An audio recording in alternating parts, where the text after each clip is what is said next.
कहानी कर्मों का फल। एक छोटे से गांव में रामस्वरूप नाम का एक बुजुर्ग किसान रहता था। उनका जीवन बहुत साधारण था।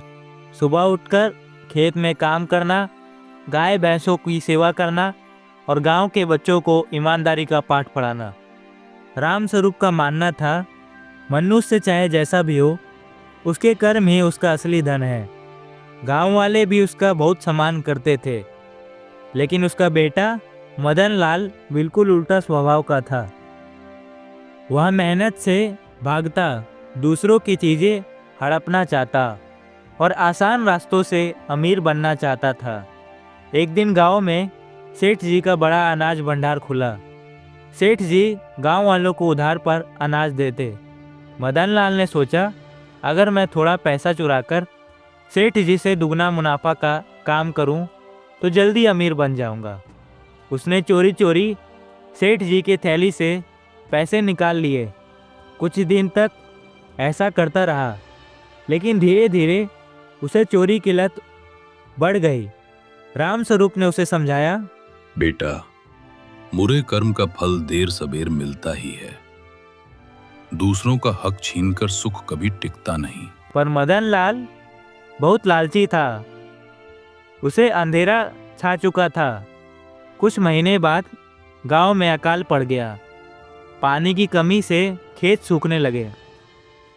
रामस्वरूप ने अपनी जमा पूंजी और अनाज जरूरतमंद गांव वालों में बांट दिया। दूसरी ओर मदन लाल ने चोरी से कमाया हुआ अनाज छिपाकर रखा। उसने सोचा कि अकाल में ऊंचे दाम पर बेचकर खूब कमाई होगी, लेकिन हुआ उल्टा उसके साथ। चूहों ने उसका छिपाया हुआ अनाज बर्बाद कर दिया। जब वह पहुंचा बेचने के लिए तो केवल सड़ा गला अनाज बचा। गांव वाले उसका मजाक उड़ाने लगे। समय बीता और गांव में एक साधु आए, जिन्होंने कहा, जो मनुष्य दूसरों का भला करता है उसके पास सुख अपने आप आता है। मुझे पता है आप सभी बहुत परेशान हैं। मैं आपकी इस समस्या में आपकी मदद कर सकता हूँ। गांव में एक नया तालाब बनाने में, लेकिन मुझे इसमें आप सभी का साथ चाहिए। रामस्वरूप ने अपनी पूरी ताकत से सहयोग दिया। वह रोज मिट्टी खोदते, गांव वालों को भी प्रेरित करते। मदन लाल को भी बुलाया गया, पर उसने कहा, मैं क्यों दूसरे के लिए मुफ्त में मेहनत करूं? तालाब बने या ना बने, मुझे क्या। कुछ ही महीनों के बाद तालाब बन गया। पहली ही बारिश में तालाब में पानी भर गया और पूरे गांव वालों की प्यास बुझी। खेत हरे भरे हो गए। गांव वालों ने मिलकर रामस्वरूप को गांव का धरती पुत्र कहकर सम्मानित किया। मदन लाल का हाल उल्टा था। उसके पास न अनाज बचा, न समाज में इज्जत। लोग उसे धीरे धीरे दूरी बनाने लगे। एक दिन मदन लाल बीमार पड़ गया। उसे किसी की मदद की जरूरत थी।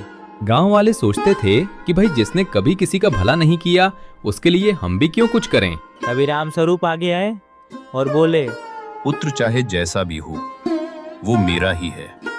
अगर मैं इसे छोड़ दूंगा तो मेरा धर्म अधूरा रह जाएगा। उन्होंने मदन लाल की सेवा की। कुछ हफ्तों के बाद मदन लाल ठीक हो गया। उस दिन उसने रोकर पिता से कहा, पिताजी, अब मुझे समझ आ गया है कि इंसान के पास धन होना ताकत नहीं, बल्कि उसके कर्म ही असली पूंजी है। आपने भलाई की, इसलिए सब आपके सम्मान करते हैं। मैं बुरे कर्म किया, इसलिए अकेला पड़ गया। अब मैं भी अच्छे कर्म ही करूंगा। नैतिक शिक्षा, मॉरल। कर्मों का फल हर किसी को मिलता है। अच्छे कर्म करने से सुख और सम्मान मिलता है, जबकि बुरे कर्म अंततः दुख और अपमान लाते हैं।